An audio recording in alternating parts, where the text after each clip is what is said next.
Mas o Altíssimo não habita em templos feitos por mãos de homens, como diz o profeta: o céu é o meu trono e a terra o estrado dos meus pés. Que casa me edificareis, diz o Senhor, o qual é o lugar do meu repouso?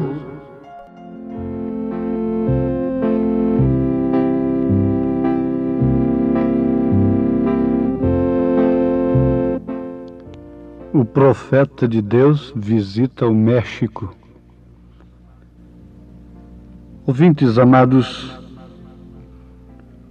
Jesus Cristo disse em São Mateus, capítulo 23, versículo 34, em um sermão muito duro, pois ele estava censurando não as meretrizes, não aos ladrões, mas sim aos escribas, aos fariseus, aos sacerdotes, à religião. Enquanto se combate o crime, o roubo e demais coisas que causam prejuízos sociais, não tem problema. Mas quando mexe com estas coisas, com esse setor, que é a causa principal da outra, do outro setor, dos crimes e dos roubos, da prostituição, então aí é diferente. E a reação dos fariseus, de homens impecáveis, a reação dos sacerdotes mostrou que de fato Jesus estava falando a verdade acerca deles. Sempre foi assim. Pela reação que a falsa igreja tomou durante as eras contra os verdadeiros cristãos, nós vemos que os mensageiros cristãos falaram a verdade acerca dela. Se ela foi falsa no princípio, se ela se desviou no princípio, ela será até o fim. Ela tem que ser aquela mulher de Apocalipse, capítulo 17, que está sentada sobre muitas águas. Águas na Bíblia quer dizer sobre muitos povos. Então Jesus disse nesse sermão que censura os escribas e os fariseus. Leiam Mateus 23. Será que os escribas, os sacerdotes deste século, não sofreriam um sermão deste se Jesus viesse agora? Portanto, eis que eu vos envio profetas, sábios e escribas, e a uns deles matareis e crucificareis, e a outros deles açoitareis nas vossas sinagogas e os perseguireis de cidade em cidade. Aqui o próprio Jesus Cristo está prometendo que enviaria profetas, sábios segundo Deus, escribas, porque depois nós tivemos Paulo escrevendo a Bíblia, tivemos outros escribas, os escribas do Novo Testamento. Então não findou ali, a lei não findou ali, como também os profetas. Simplesmente a sua etapa. Agora ela deveria ser cumprida para que fosse introduzida a graça. Mas a graça deveria ser anunciada, como a lei tinha que ser anunciada. E se a lei exigiu o profeta para ser anunciada, para ser vivificada, para ser anunciada, para ser cumprida por Deus, isto é, exigida, clamada. Os profetas somente tinham coragem de falar a palavra de Deus no seu espírito, na sua unção. Também a graça. A graça não ficou para manufaturados, ficou para profetas de Deus, que são chamados pelo Senhor. Eu falei no início, o profeta desta era visitou o México. Ele visitou vários países do mundo. Na Escandinávia, na Finlândia, cumpriu-se uma visão que muitas centenas de pessoas tinham escritas nas páginas brancas de suas Bíblias, lá na América do Norte. Ele teve uma visão que uma criança seria ressuscitada logo após um desastre terrível de carro. Passado o tempo, então, viajando na Finlândia, país que estava sob o domínio de soldados comunistas, ele viu ali na estrada, na entrada de uma cidade, não sei como, as pessoas, um caminhão por ali, e a criança esbagaçada, com as veias estraçalhadas, os olhos projetados, sangue saindo pelos ouvidos, pela boca, pelo nariz, pelos olhos. Criança morta, caminhão passou por cima, lá na Finlândia.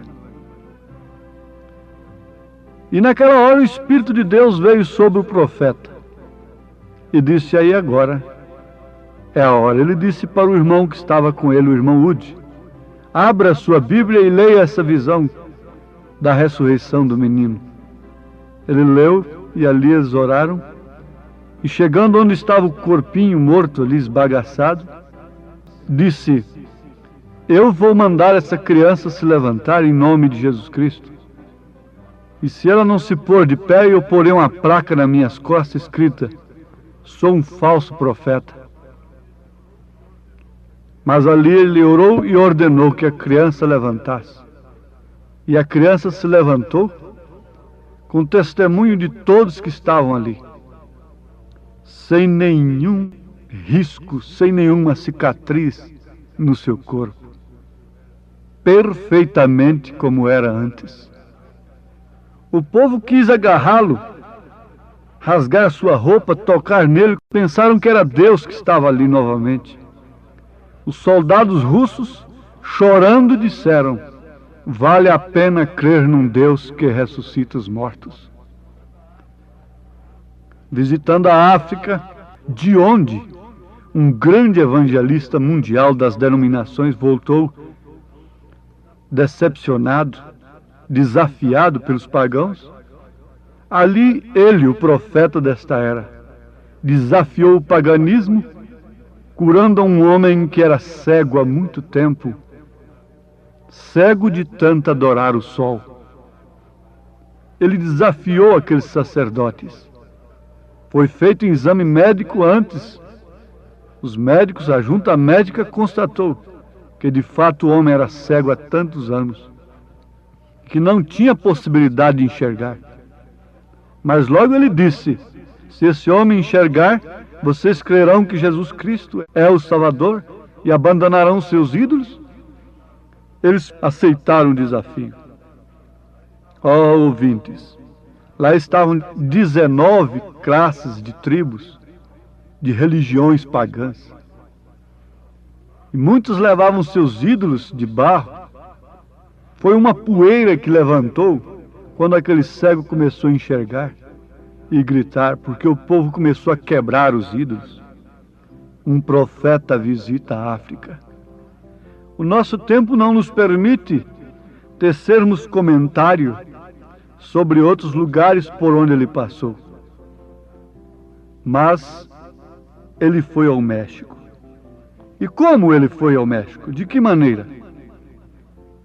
Sim, ele conta que um grande guerreiro mexicano um general de 4 estrelas do governo mexicano, esteve na América do Norte nas reuniões, o general Valdena, e lá, em uma das reuniões do irmão Branham, o profeta desta era, aquele general recebeu o batismo com o Espírito Santo. E assim que regressou para o México, ele continuou clamando para que o profeta fosse ao México. E então o profeta decidiu ir ao México. Mas o que aconteceu? O general tratou a reunião.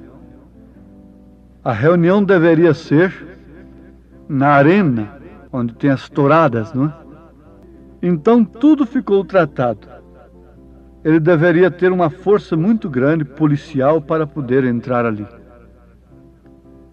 E foi isso que aconteceu. O presidente, a pedido do general, pôs tudo à disposição. Mas o que aconteceu?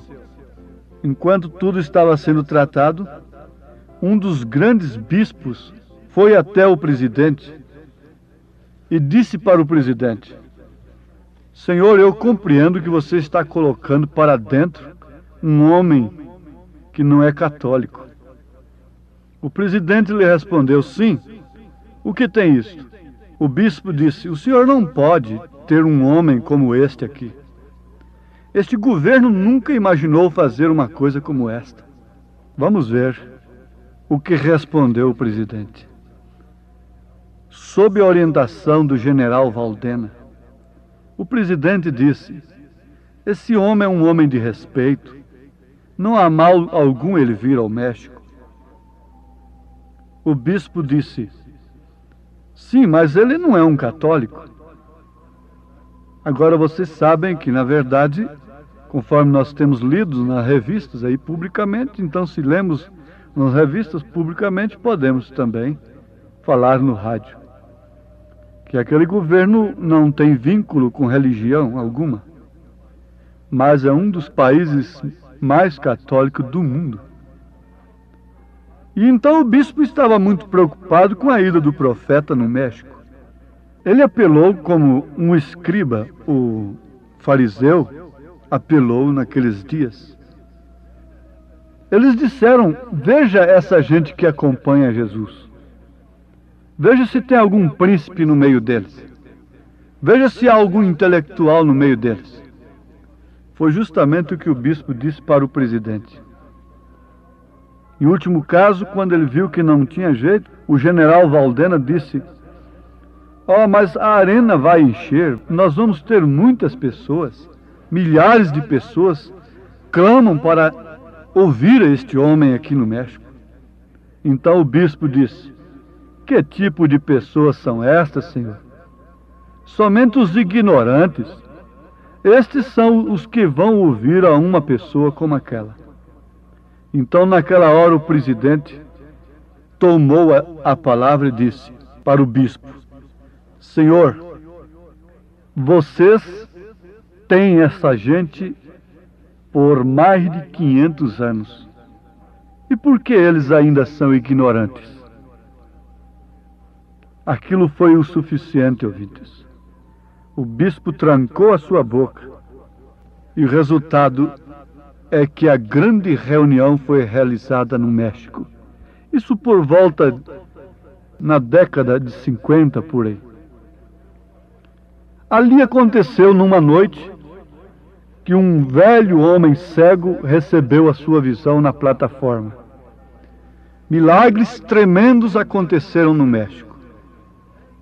Uma coisa tremenda. 10.000 pessoas numa noite levantaram suas mãos, aceitando a Jesus Cristo como o único e suficiente Salvador. Mas um fato interessante aconteceu, muito profundo, tremendo, quando o profeta visitou o México. Uma mulher que tinha o seu primeiro bebê, ainda nova, mulher bonita, seus 23 anos de idade, teve o seu filhinho morto, como pelas 9 horas da manhã, no dia da reunião do profeta de Deus no México. pneumonia, morreu no consultório médico. E ela então tomou aquela criança nos seus braços e foi para a reunião. E pelas 10 horas da noite, a criança tinha morrido às 9 horas da manhã. Isso aconteceu quando o profeta visitou o México. Ela conseguiu chegar onde estava o profeta. E de que maneira? Lutando tremendamente. Os cooperadores tentavam segurá-la. Ela passava entre as pernas dos homens, segurando aquela criança morta de um lado, com seu cabelo todo desmanchado, suja de rolar no chão, passando entre as pernas das pessoas, em total desespero. O filho do profeta que eu ajudava disse: papai, tem uma coisa tremenda acontecendo. E como vamos fazer? Ela quer cortar a filha e esse povo vai ficar revoltado. Depois de alguns comentários, o profeta teve uma visão e disse: deixa que a mulher venha. Ó ouvintes, estamos falando simplesmente a verdade. Naquele instante não houve um terremoto, que é sinal de maldição, sinal de fim, sinal de desgraça, sinal de juízo sobre a terra. Mas houve uma ressurreição. O profeta viu aquele menino sorrindo. E então ele disse que ela se pôs de joelhos e tirou um terço e começou a rezar. Ele disse: deixe isto, creia somente em Jesus Cristo. E ali estava um outro homem que tinha sido ressuscitado, assistindo à ressurreição também de outra criança. O profeta falou o seu nome. E ele pôde ver que o mesmo Deus que tinha ressuscitado aquele homem, agora ia ressuscitar aquela criança. E resultado, ele orou e a criança começou a gritar. E agora? O que fazer? Como controlar? As próximas reuniões ele tinha que entrar amarrado por uma corda, descendo por cima de alguma coisa na plataforma. Mas eu quero, sem tempo algum, como nós não temos para minuciar, para contar estas coisas de uma maneira mais minuciosa, mais detalhada, perguntar: onde está o Deus de Elias? Onde está o Deus dos profetas? Onde está o Deus dos apóstolos? A Bíblia diz que Ele é o mesmo ontem, hoje, eternamente. E o que me faz mais alegrar o coração é de saber que Deus tem enviado esse profeta no espírito de Elias, porque a promessa dele para restaurar todas as coisas que o gafanhoto comeu durante as eras, não plantar uma nova coisa, mas restaurar o batismo original, a fé original no Deus Uno, restaurar a fé a ponto desta noiva ter a fé da ressurreição, a fé arrebatadora, o poder da ressurreição tem que ser restaurado no meio do povo de Deus, porque não haverá arrebatamento sem ressurreição. A voz do arcanjo é o corpo de Cristo, chamando aqueles que dormem no Senhor.